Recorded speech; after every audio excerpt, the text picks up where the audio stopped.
नमस्कार साथियों, बहुत बहुत स्वागत है आपका न्यूज़ ऑफ जनरेशन एक्स दैनिक समाचार पत्र में। साथियों, आज 15 अगस्त है और हम सभी आपको बहुत बहुत शुभकामनाएं देते हैं न्यूज़ ऑफ जनरेशन एक्स की ओर से। आपको स्वतंत्रता दिवस की हार्दिक शुभकामनाएं। और आज के खास दिन, आज आपको एक खास शख्सियत के साथ हम मुलाकात करवाने जा रहे हैं, जिन्होंने 15 अगस्त पर एक देशभक्ति गीत बनाया है और उसको लॉन्च किया है। हमारे साथ चंदेसी से मौजूद हैं सोहेल कुरैशी जी। सोहेल कुरैशी जी, बहुत बहुत स्वागत है आपका न्यूज़ ऑफ जनरेशन एक्स के प्रोग्राम खास मुलाकात में। बहुत धन्यवाद माधव जी आपका। सर, हमको ये जानकारी मिली है कि आपने देशभक्ति में एक गाना आपने प्रस्तुत किया है, उसको लॉन्च किया है। तो सबसे पहले जानना चाहेंगे सर, किस तरीके से आप काम करते हैं और ये गाना आपने कैसे लॉन्च किया? जी, पहले तो सभी देशवासियों को मेरी तरफ से 15 अगस्त बहुत बहुत मुबारक हो। और इस दिन पे हमें आज़ादी मिली थी, तो इस दिन 15 अगस्त हम सबके लिए बड़ा ख़ास होता है और इस दिन के लिए सबको बहुत बहुत मुबारक हो। माधव जी, आपने समय दिया और मेरा इंटरव्यू किया, उसके लिए बहुत बहुत धन्यवाद मैं आपको देना चाहूँगा। माधव जी, आपको याद होगा जो ये गीत है, वतन पे मिटने वालों की शहादत याद आती है। पुलवामा अटैक हुआ था पिछले साल। जी जी। तो वहाँ पर 40 हमारे जवान शहीद हुए थे और उस दौरान मैंने पेपर में पढ़ा कि ऐसे ऐसे हमारे 40 जवान शहीद हो गए। जी जी। और कटिंग आई, लोगों में गुस्सा भी हुआ, रोष भी रहा, लेकिन उसके बाद सारा कुछ नॉर्मल हो गया।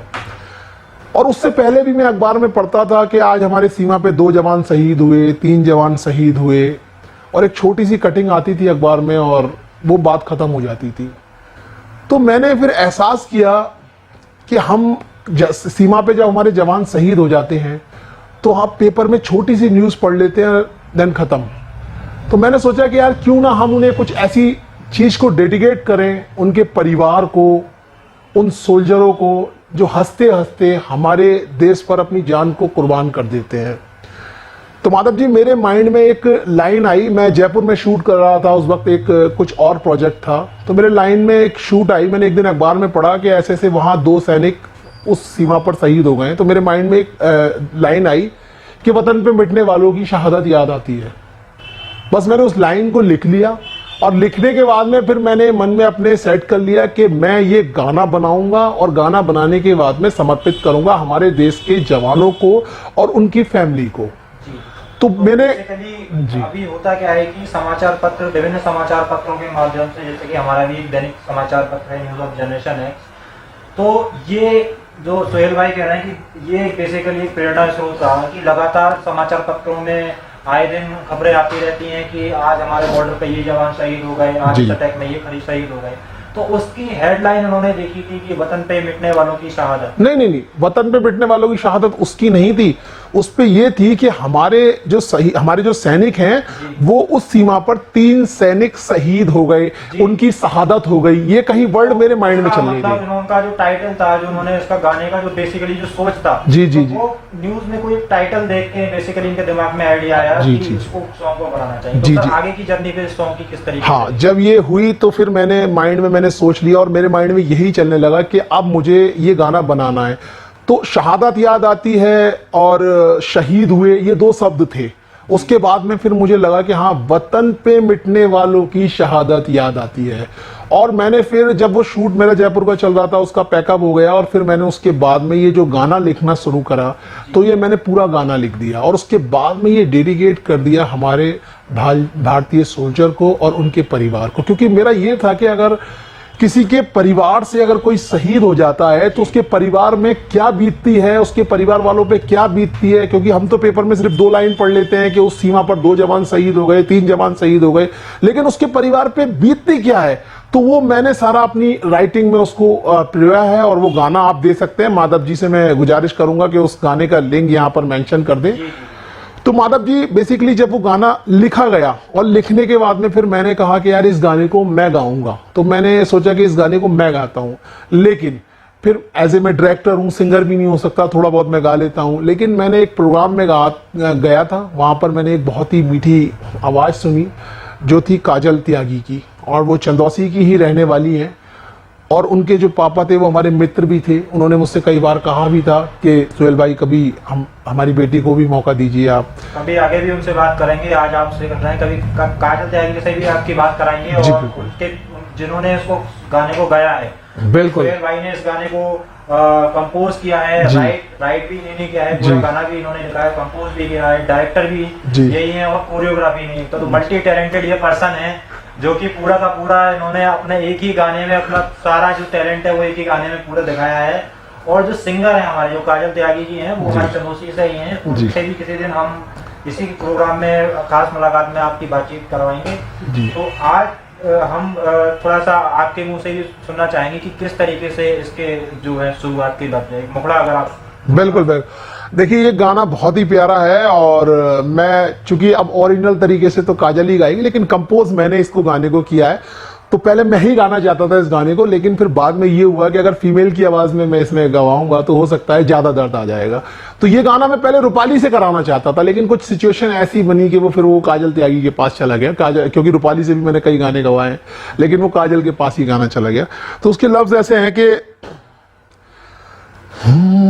वतन पर मिटने वालों की शहादत याद आती है, वतन पर मिटने वालों की शहादत याद आती है, वतन पर मिटने वालों की शहादत याद आती है,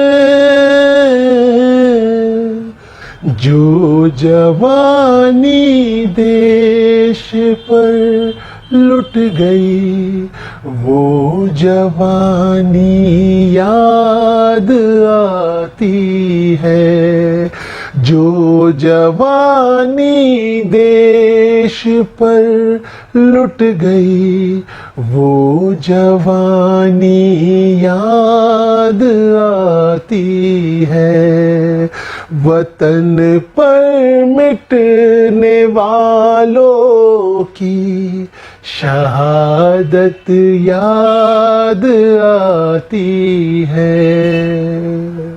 बहुत सुंदर, क्या बात है, क्या इस तरीके से आपने कंपोज किया है कि एक ही गाने में आपने किस तरीके का सैड सॉन्ग का भी आपने फीलिंग दिया है, और जो दर्द है वतन मतलब जवानी में जो शहीद हो जाता है, और आपको बता दें कि सबसे ज़्यादा जो सेना में जो भर्ती होती है, जो सबसे ज़्यादा जवान जाते हैं वो उत्तर प्रदेश से ही जाते हैं, हमारे सबसे ज़्यादा योगदान रहता है, सबसे ज़्यादा जो जवानी जो यूथ का जो गुस्सा है बॉर्डर पर जो हमको देखने को मिलता बिल्कुल बिल्कुल, वो उत्तर प्रदेश के नौजवान ही वहाँ पर ये जाते हैं। जी जी, सबसे बड़ी उत्तर प्रदेश के जवानों का ये हौसला है। जी माधव जी, मैं आपको बताता हूँ, जैसे आपने कंपोजिशन की बात की थी, बेसिकली मैं कंपोजर नहीं हूँ, बट मैंने 2-3 कंपोजरों से भी बात की थी। जब मैंने ये लिरिक्स लिख दिए तो मैंने सोचा कि चलो अब कंपोजरों से बात करते हो, तो मैंने 2-3 कंपोजरों को इसके लिरिक्स भेजे, तो उन्होंने मुझे कंपोज करके इसका भेजा, लेकिन मुझे वो दर्द नहीं मिल पा रहा था, मुझे वो फीलिंग नहीं आ पा रही थी।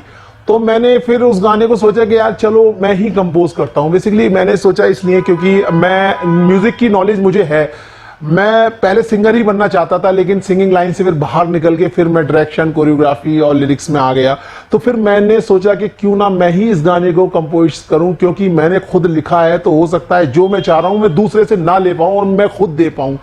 तब मैंने इसको गाने को कंपोज किया, और फिर जब मैंने ये गाना सुनाया लोगों को, जो हमारे म्यूजिक डायरेक्टर हैं मुनीर भाई, इसका म्यूजिक दिया था, उन्होंने कहा था वाह what a nice this is song, तो फिर हमने उसको रिकॉर्ड किया था। बिल्कुल, जैसे कि आपके मतलब जो राइटर के दिमाग में होता है कि पहले से एक फील होता है कि आपको नहीं लगा कि भाई वो फील मुझे दूसरे कंपोजर से मिल रहा है, तो फिर आपने खुद ही इस गाने को। बिल्कुल बिल्कुल बिल्कुल बिल्कुल। तो इस तरीके से इसका तो और कोई जरूरी ऐसा इंटरेस्टिंग फैक्ट हो सर जो आपने इस गाने के दौरान आपको मुश्किलों का सामना करना हो कास्टिंग से रिलेटेड, तो कुछ ऐसा हमारे दर्शकों को। हाँ, मैं बताता हूँ आपको। जब ये गाना रिकॉर्ड हो गया, और रिकॉर्ड होने के बाद में इस गाने के लिए हमने जब शूटिंग के दिन रखे, तो वो कोरोना आ गया। जी। आज जब कोरोना आ गया तो हमारे लिए बड़ी मुश्किल हो गई कि यार अब इस गाने को हम शूट कैसे करेंगे, क्योंकि 2 गज दूरी, डिस्टेंस, ये वो सारा कुछ, मतलब और आर्टिस्टों को कैसे कलेक्ट करेंगे, सारा कुछ उसमें सारा शूटिंग होती है तो वहां पर उस समय अलाउ नहीं करते। हाँ, सारा शेड्यूल बिगड़ गया उसमें। लेकिन चूंकि एक मकसद था कि यार इस गाने को तो चाहे कुछ भी हो जाए रिलीज करना है मुझे, ठीक है। पहले ये मकसद था कि इस गाने को बना करके देश के प्रधानमंत्री से या भारतीय सेना के किसी बड़े अधिकारी से हम रिलीज कराएं, लेकिन स्थिति ये आ गई कि वो गाना शूट होने की भी नौबत नहीं हो पा रही थी। लेकिन हमने हिम्मत नहीं हारी और उसके बाद मैंने अपनी सारी जितनी भी कास्ट थी इस गाने में की थी उन सब लोगों से बात करी और जो आर्टिस्ट थे इसके। तो मैं आपको एक इसका मजेदार किस्सा बताता हूं कि जैसे हमने सारी चीजें लोकेशन फाइंड आउट कर दी, सारी कुछ कर दी, जो फीमेल कास्ट थी वो इसकी फाइनल नहीं हो पा रही थी। फाइनल क्या नहीं होती, कोरोना की वजह से सब मना कर रहे थे। तो जो मैंने कॉल किया था, एक चंडीगढ़ कॉल किया था, उसके बाद में एक दिल्ली कॉल किया था और उसके बाद में एक चंदौसी ही एक लड़की को मैंने कॉल किया था। लेकिन तीनों ने मेरी कॉल नहीं उठाई और सुबह गाना शूट होना है। तो ये बड़ी दिक्कत कि फीमेल जो मैन उसमें कास्ट दिखाई है तो हम इसमें किसको लें। तो मैं बैठा था, मेरा एक भाई है जिसने गाने में हिस्सा लिया है, प्रोड्यूस किया है। तो वो मुझसे बोला कि भाई कैसे करेंगे इस गाने को, क्योंकि इन तीनों ने तो फोन ही नहीं उठाया आपका। तो मैंने उससे कहा कि भाई देख, तीनों को मैंने कॉल कर दिया है, अब जिसकी कॉल पहले आएगी गाना उसी को मिलेगा, ठीक है, कोई बात नहीं। इत्तेफाक से प्रगति की कॉल पहले आ गई और प्रगति चंदोसी से भी थी। तो जब प्रगति की कॉल पहले आ गई तो मैंने प्रगति से बताया, प्रगति ने कहा ठीक है मैं कर रही हूँ।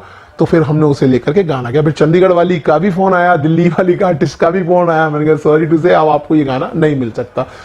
लेकिन इससे भी बड़ी मुसीबत हमें गांव में देखने को मिली। जब हम लोग गांव में गए तो एक मंदिर था वहां पर, उस मंदिर में हमने शूट किया था और वो मंदिर की जो जगह थी तो वो एक किले टाइप से बनी हुई थी। तो उसमें घासें बहुत ऊंची ऊंची हो गई थी। तो हमने कम से कम तकरीबन 20 या 25 लोग लगाए और उसको सारी सफाई वगैरह कराई और वहां पर उसको मंदिर को साफ सफाई कराई। तो पूरे गांव में ये बात उड़ गई कि भाई यहाँ पर शूटिंग होने वाली है।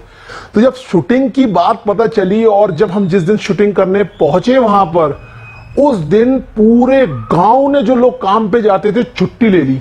और जब हम पहुंचे, एक तो कोरोना, दूसरे ऊपर से कि यार ये कैसे होगा। तो माधव भाई मैं आपको बताना चाहूंगा कि इतना हम लोग कंफ्यूज हो गए थे और इतना हम परेशान हो गए थे कि किस तरीके से हम शूट करेंगे। लेकिन हमने पूरी कोरोना काल में जो कोरोना की गाइडलाइन थी उसको पूरा पालन करते हुए हम लोगों ने उसको शूट किया और लोगों ने पूरा सहयोग करा, हमारा साथ दिया। और मैं बता नहीं सकता कि कम से कम पूरा गांव, मेरे ख्याल से 1,500 या 2,000 की आबादी का वो गांव है और पूरा गांव उस दिन शूटिंग देख रहा था। कोई छत पे चढ़ा हुआ था, कोई नीचे था, कोई ऊपर था। और यहां तक कि लेडीजों में भी इतना क्रेज था कि वो अपने घर की छतों पे चढ़ हुई थी। तो एक वहां पर भाई थे, तो मैंने उनसे कहा कि भाई आप काम पे नहीं गए? तो वो बोलते हैं कि यार काम पे तो हम फिर भी चले जाएंगे यार, 300 रुपए तो हम कल भी कमा लेंगे, शूटिंग थोड़ी देखने को मिल जाएगी। तो ये एक क्रेज था। यहाँ पे मैं आपको थोड़ा प्रोसेस बताना चाहूंगा कि बेसिकली अभी हम क्या करते हैं, जैसे जनरल डे में जब हमारा कोरोना नहीं था तो वहाँ पे फिल्म सिटी में वहाँ पर पूरा सेट अवेलेबल हो जाता है, गांव का सीन है, वहाँ पर रियल लाइफ में ये चीज शूटिंग नहीं होती जी। फिल्म सेट में सारा, अगर आपको बिल्डिंग दिखानी है, बिल्डिंग का पूरा सेट होता है, आर्टिफिशियल बना हुआ, गाँव का पूरा सेट होता है, ठीक है। तो इस तरीके से वहाँ पर ये प्रॉब्लम नहीं आती। लेकिन हम कहीं रियल सेट पे जाके शॉपिंग कर रहे हैं, तो उसको शूट कर रहे हैं, तो बहुत ज्यादा वहाँ पर दिक्कत आती है। और खासतौर से जब कोरोना की गाइडलाइन का बिल्कुल, क्योंकि जब किसी गांव में जाते हैं और वहाँ पर ऐसी कोई नई चीज वहाँ पर हो रही होती है कि अचानक से किसी गांव में गए और वहाँ पे हम उसको हैंडल भी करना होता है कि हम भाई किसी डेड जो शहीद आया हुआ है उसकी तिरंगे में बॉडी आई गाँव में, तो वो सब चीजें आपको ये गाना भी जरूर सुनना चाहिए, जिसमें कि पूरा आप देखेंगे कि इस तरीके से बॉर्डर पे लड़ाई हो रही है, उस चीज को फिल्माया गया है। और साथ साथ जो वहाँ पर तिरंगा जो में आता है, जो बॉडी आती है उसको सीन को वहाँ पर दिखाया गया है। और यहाँ के जो एक चीज कॉमन नहीं है अब तक सारी में, अब तक जो मैंने नोटिस किया है पूरे इंटरव्यू में, उस सोहेल भाई की मुझे ये चीज कॉमन बहुत अच्छी लगी कि इन्होंने आर्टिस्ट को जो प्रेफरेंस दिया है वो अपने लोकल जो चंदोसी से है वो ज्यादा प्रेफरेंस दिया है। और फर्स्ट इन फर्स्ट आउट वाली बात कही कि वो भी काफी मुझे अच्छी लगी कि जो पहले जो कांटेक्ट करेगा वही वो उसको चांस पहले देगा। बिल्कुल ठीक है। तो यहाँ के लोग थोड़ा सा अवेयर हो रहे हैं इस चीज को लेकर। हालांकि ये चीज अभी चंदोसी में इतनी ज्यादा पॉपुलर नहीं हुई है, क्योंकि इस चीज में पूरा डिफॉल्टर्स की लिस्ट होती है वो ज्यादा होती है, लोगों को काम नहीं मिलता, काम के बहाने वो कहीं और जगह चले जाते हैं। बिल्कुल बिल्कुल तो बिल्कुल। वो चीज प्रॉब्लम, और बदनाम सही लोग होते हैं उसमें, और उसमें फिर सभी जो है पूरी इंडस्ट्री बदनाम होती है। जी जी क्योंकि जी। इंडस्ट्री में देखा गया है कि एक कुहड़पन जो है बहुत ज्यादा आ बहुत गया है। ज्यादा चल रहा है। बॉलीवुड इंडस्ट्री में अगर हम बात करें तो पैट्रियट शो आपने देखा होगा, जब गुलशन कुमार जी टीवी में थे तो कितने ज्यादा देशभक्ति गाने आते थे, जी, गजलें जी। आती थी। जी जी जी। उन्होंने बहुत से सारे आर्टिस्ट को वहाँ पे इंट्रोड्यूस किया था, जागरण वाले कलाकारों को इतना फेमस कर दिया था कि वो एक किसी सेलिब्रिटी से कम नहीं कम नहीं होते थे, बिल्कुल बिल्कुल। नरेंद्र चंचल हुआ, सोनू निगम हुआ, उनको जी, जी, जी, जी। उन्होंने लोगों को इतना बहुत काम किस्मत, दिया। बहुत नाम छोटे है। छोटे लोगों को छोटे छोटे शहरों से उठा के इतना काम दिया उन्होंने, इतने बुलंदियों पर हमको लेके चले गए, क्योंकि वो जानते थे कि छोटे शहरों में टैलेंट की कमी नहीं है, क्योंकि वहाँ पर केवल रिसोर्सेज की कमी है। बिल्कुल रिसोर्सेज की कमी है, तो उनको टैलेंट को अभी भी बड़े बड़े टैलेंट शो होते हैं, लेकिन वो उसी टैलेंट को ज्यादा इंटरेस्ट देते हैं जिसमें उनको थोड़ा सा मसाला ज्यादा लगता हो। आज की डेट में सारा कंपटीशन जो है वो भी रियलिटी शो की। मैं ये बात बताऊँ, आज का जो माहौल है ना वो चेंज हो गया है। जब हम ये वतन पे मिटने वालों की शहादत याद आती है गाना बना रहे थे, this song is not commercial, तो जो मेरे सब साथ के लोग थे उन्होंने यही कहा कि भाई देख आज कौन इतनी देशभक्ति करता है, चूंकि इस गाने पे समथिंग 1 से सवा लाख रुपए का खर्चा आ गया था, MP3 वीडियो शूट ये वो सारा कुछ लगा करके। तो मैंने उन सब लोगों से यही कहा कि भाई हर काम पैसे के लिए नहीं होता, हर काम पैसे कमाने के लिए नहीं होता। ये जो गाना है, ये गाना डेडिकेट है हमारे भारतीय सोल्जरों को और उनके परिवार को, और मैं उनको भरोसा दिलाना चाहता हूँ कि आपके घर से किसी का बेटा, किसी का बाप, किसी का भाई अगर वो देश के लिए शहीद हो गया है तो वो अपने आप को अकेला ना समझे। ये देश और इस देश का एक एक नागरिक आपके साथ खड़ा है, आपके साथ है।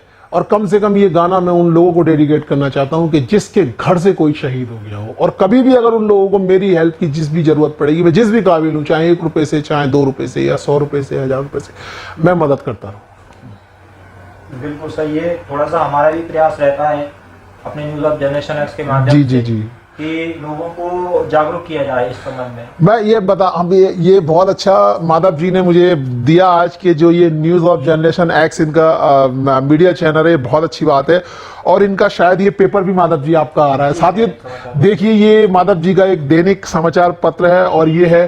तो मैंने तो माधव जी से कह दिया है कि भैया मेरे यहाँ तो आप ये रोज पेपर भेजिए आप, और आपसे भी कहूंगा कि आप भी इसको रोज मंगाइए, इसमें अच्छी न्यूज़ है। डिजिटल भी सब्सक्राइब कर सकते हैं, जी जी, कॉस्ट रहता है इसकी वेबसाइट पे जाकर, तो डेली आपको जो है न्यूज़पेपर बहुत अच्छा अवेलेबल हो जाएगा। तो अभी उत्तर प्रदेश के ये 5 से 6 जिलों में चल रहा है, जी जी, इसको ये कवर करता है। बिल्कुल। अगर पूरे उत्तर प्रदेश की खबरें इसमें लगती हैं, तो अगर आपके पास अखबार नहीं आ सकता तो डिजिटल मीडिया के माध्यम से भी आप इससे जुड़ सकते हैं। बिल्कुल बिल्कुल, मेरे ऑफिस पे आप रोज भिजवाइए।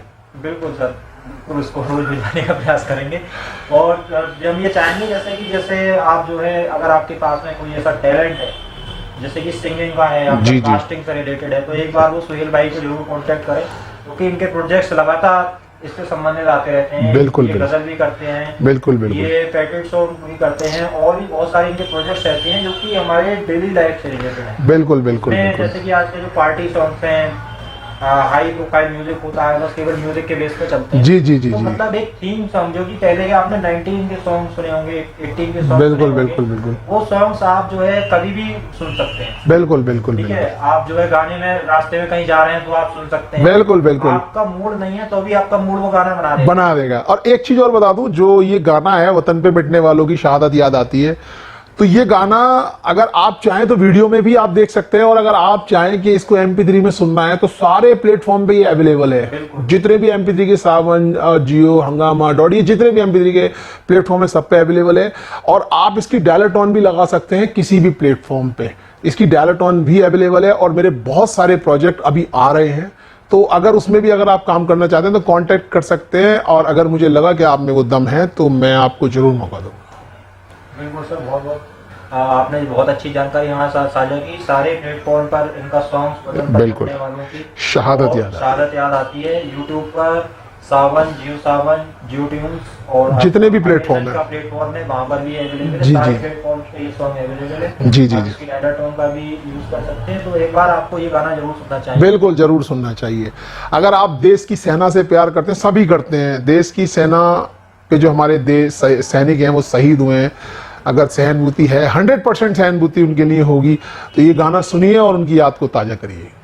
बिल्कुल सर। बहुत बहुत धन्यवाद सर, आज का आपका हमारे प्रोग्राम में अपना कीमती समय देने के लिए। बहुत धन्यवाद आपने महाराज। अपना कीमती समय दिया और आगे भी आपसे मुलाकातें होती रहेंगी। बिल्कुल सर, बिल्कुल सर। और आपकी जो टीम है उनसे भी हम चाहेंगे कि जिन्होंने इसमें पार्टिसिपेट किया है, बिल्कुल और बिल्कुल। आपके दूसरे सॉन्ग्स में जो अभी आपका बच्चों बेटी बचाओ पे बेटी बचाओ हाँ, पे वो भी है, हुआ था, वो भी उसका है। भी एक वीडियो बिल्कुल बिल्कुल दर्शकों बिल्कुल को देंगे। बिल्कुल कि बिल्कुल सर। बेटियों से रिलेटेड आपने बिल्कुल बिल्कुल बिल्कुल गरीब बिल्कुल सर। बच्चों से रिलेटेड, मतलब हर किसी का जो समाज सेवी से रिलेटेड है उन्होंने उस पर एक सॉन्ग उन्होंने बनाया हुआ है। बिल्कुल हाँ, मेरा हर चीज पे हर गाना चीज है। पे उन्होंने सॉन्ग बनाया हुआ है और वो सॉन्ग आपको सुनवाएंगे। और उस सॉन्ग की जो इंटरेस्टिंग फैक्ट है, बैक एंड जो स्टोरी होती है, बैक स्टोरी होती है, बिहाइंड द सीन वो भी आपको दिखाएंगे कि क्या क्या उनके परेशानियां आती हैं हम परेशानियां लोगों आती हैं, क्या क्या मौज मस्ती चलती है, वो भी सारी चीजें आपको वो भी। दिखाएंगे। आप हमारे साथ जुड़े रहिए न्यूज़ ऑफ जनरेशन एक्स की खास मुलाकात में।